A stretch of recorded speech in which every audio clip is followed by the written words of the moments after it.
po sa inyong lahat. Ako naman po si Agnes Gosia Buyashu. Binabaybay ko din ang Skopje, Albania.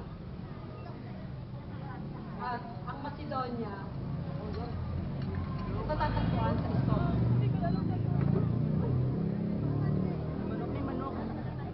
Nagturo ako, nag-aral ako sa Irlanda. At nagturo ako sa Kolkata. Gusto mo? Sabay. Ate. Isang gabi, habang nakasakay ako sa tren, ako'y nakarinig ng isang tinig na nagsasabi, iwanan mo na ang kinaroroonan mong kumbento upang tulungan ang maralita. Habang nasa Kolkata, nakasuot ako ng sari at nakayapan. Upang doon, sa pinakamahihirap na buong. Noong 1948, pinahintulutan ako ng simbahang Katoliko na magtatag ng samahan ng mga madre, ang mga misyonera ng Kawang-Gawa.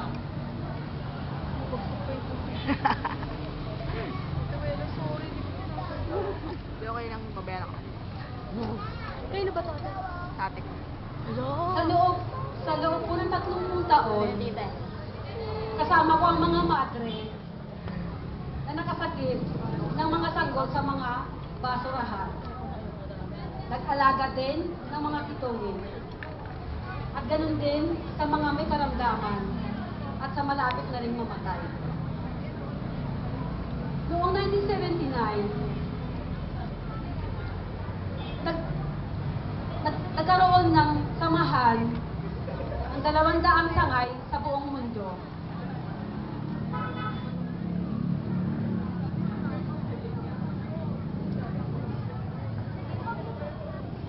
Si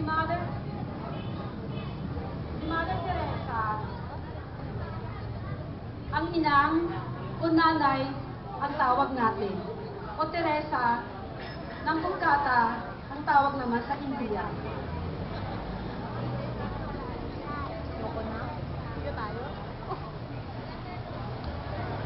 Pinanganak siya noong August 20, 1910 at namatay siya noong September 5, 1997.